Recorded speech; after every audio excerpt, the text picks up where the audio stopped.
If you've been watching this channel for any amount of time, you know that I love cutting up perfectly good cars. In 2015, I saw a car that I thought was the coolest car that I'd ever seen. And it was in a YouTube video. I'll try to find it and post it here.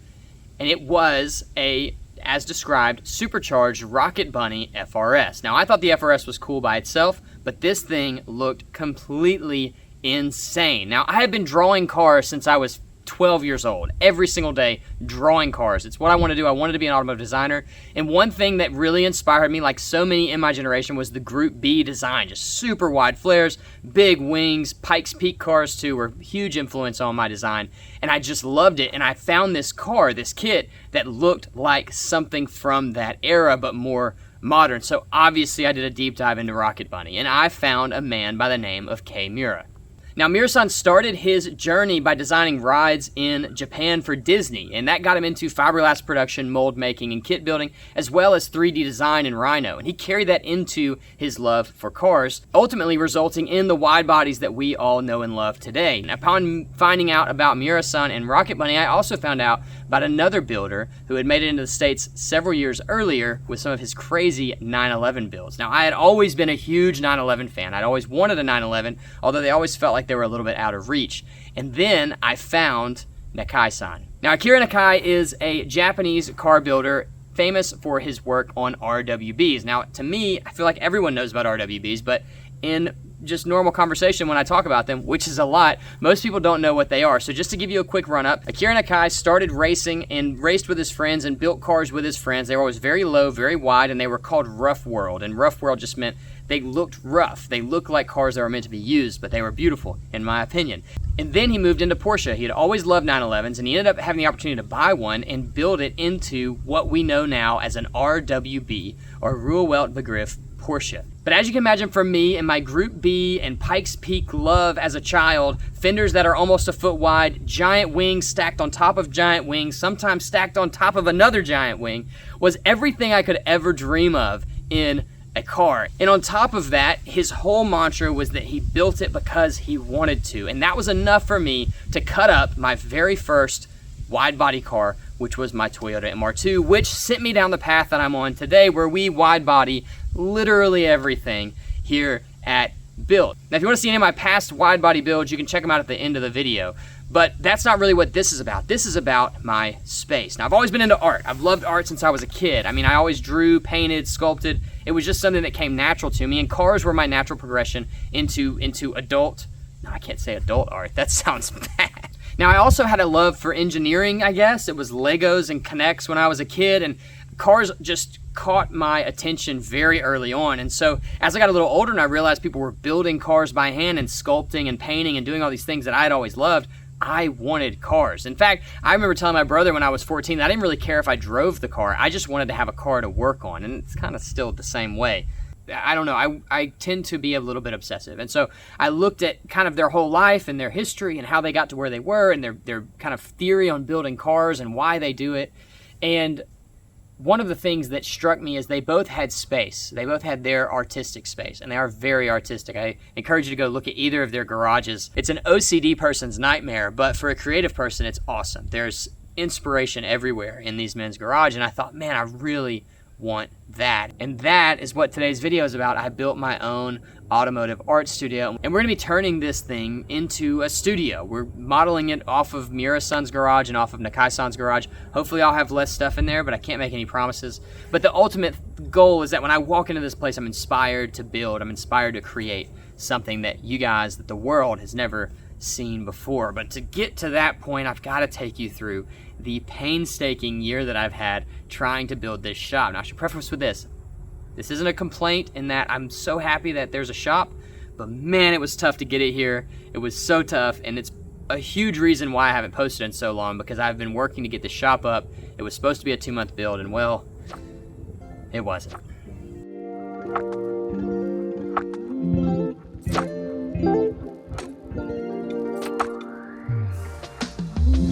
So the first step is we have to create a place for this shop to live. I do live on a hill now, and so anything I want to build, I have to create a flat space first. The plan is to just get rid of some trees, knock them down, and then dig down about 2 feet to create a flat area that we can place the shop on top of this hill. So I'm gonna cut to a short digger montage just because it's like a giant sandbox. I find it really satisfying to watch these machines just knock trees over like it's nothing and clear this space extra fast. This only took about 2 days.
All right, so the first issue we ran into is we were going to dig a couple of feet down and set the garage down just a few feet so we could build a flat area, and that didn't work. The ground wasn't good enough, so we had to keep digging, keep digging. We ended up 6 feet into the ground, and it's about 14 feet from the bottom of the house to, I don't know, about the top of the shop, which is a lot, but it does present a few benefits and a few downsides. The benefits, you can see directly over the shop, which is great because up here we built this land, we bought it and developed it and went through that whole headache because the views are incredible, and you guys will see that this winter.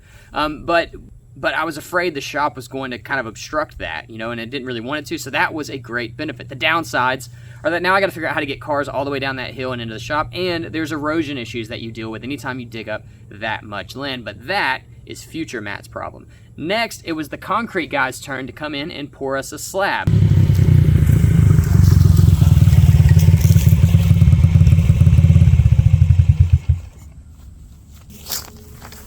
Next up, concrete! Can I put the keys in? Oh. It's down. It's finally time for concrete. Now, I said that! Now, I did have a concrete guy come up that was with my builder for the building, and he looked at it and said it was a lot of work. I told him we had a land guy already set out to do everything he needed just to tell me what he wanted me to do. He just kept saying it was a lot of work. Then he left, and he wouldn't return my calls or texts. So I had to find my own concrete guy. I got him out here, and he said it looks great and he could do the job, but it would have to be in May, 90 days from that day. So it just had to wait. Just had to wait.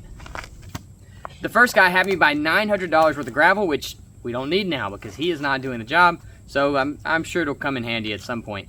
The next guy got out here and started pouring the slab. Now we got the first section of concrete down. It's a 10 by 30 slab, and around that time my builder called. Now I'd asked my builder to call this concrete guy 3 months earlier. He neglected to call him until the day we were pouring, and they proceeded to get into a fight. And it ended with my concrete guy telling me, "Caleb, I signed up to work for you, not this guy.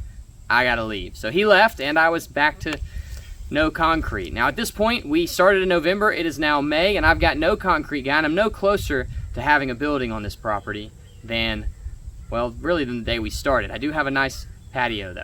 So I called my builder and told him, your first concrete guy flaked, and then you didn't like my concrete guy, so I need you to find a third one. He did find a third one, who was great, for what it's worth, and he made it out. Now here's what's crazy is we have to get 80,000 pound concrete trucks backwards down a hill after driving up a mountain so that they can pour concrete down into these forms. And this was probably the most nerve-wracking part of the entire process because I was certain that these trucks were going to flip over. It's actually a crowd of guys. There's actually a crowd of guys standing around me at this point. The only guy that's out there is Mike, the guy that's the lead of the whole operation, and they were all standing away just waiting for this concrete truck to break loose and roll backwards down the mountain.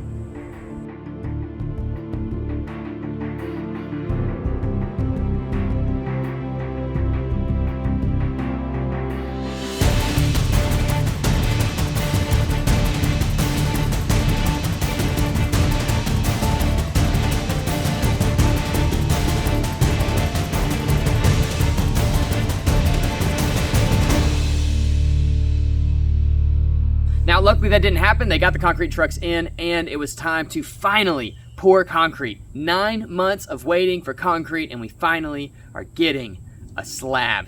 All right, so the concrete guys knocked this thing out very quickly. Now this is 30 by 40 slab with the 10 by 30 attached porch on the end. It's about 5 inches thick, 4,000 PSI concrete with rebar around the outside. It's going to be strong enough to throw pretty much anything I have at it. And most importantly, it is so smooth. It is the smoothest concrete. And I'm just so excited to be able to roll something across this thing because I've never in my life had smooth concrete. I know it sounds like a simple thing, but man, I think it's just gonna be life-changing. After that, it was time for the metal building. Now, you guys haven't seen my driveway yet. I do have a video coming that is about my driveway. I built the most ridiculous driveway. It's the worst driveway we've ever seen. Yeah, it's the worst. If you can conceive the worst driveway possible, it's worse than that. It's awful, and we'll show a video. There'll be a video coming. It'll be entertaining to watch and everything. Anyway, very difficult to get up. The building guys managed to get up the driveway with their truck and trailer loaded with my entire building, which I still can't believe to this day. Backed it down. This is a prefab building, so they designed them beforehand, put the frame up, and then attach the sheet metal, and Bob's your uncle. So this thing got done, really, it was 2 days, I think, total. It was 2 days total, I think, to get this thing done. 14-foot legs, so the top of the ceiling is like, I don't know, 16 or 18 feet. All right, buddy. I'll be back. The top of the ceiling is like 16 or 18 feet, so plenty of height for a lift, plenty of height for a second floor, which we're going to be building here in here as well. And best part of all, it doesn't leak water, so I am very happy. It also has 2 roll-up doors, which I've not had before either. All things considered, this is a great base to start with. But like I said at the beginning of this video, this whole thing, this whole studio that I'm building is based off of 2 of my heroes that build cars and have been building cars since they were younger than me. And it's not complete without one final piece. And it really is the first piece of furniture going into this building. Can you guess what it is?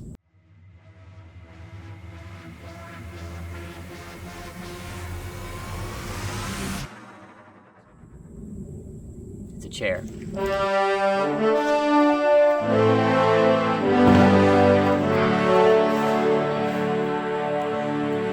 It's not just any chair, it is a wingback chair, just like the ones that Nakai-san sits in when he builds his cars, and this will be the chair that I sit in while I'm building my cars in my new studio. But the first thing we gotta do is get some lights in here because we have no electricity, so I'm having to rely on car headlights to light up my shop. All right, and on.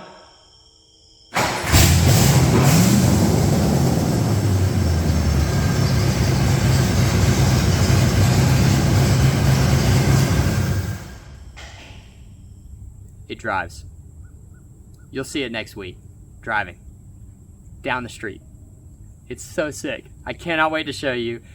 Secret word of the week is Rough World. Use Rough World in your comments so I know that you made it to the end of the video. Thank you guys so much for watching again. So stoked to be back on this channel with you guys. We'll see ya in the next one. It's gonna be exciting. Please don't miss it. It's gonna be so cool. It is the end, or not the end, but it's the culmination of so much work coming into one video, and we can all celebrate it together. I'll see you guys next week.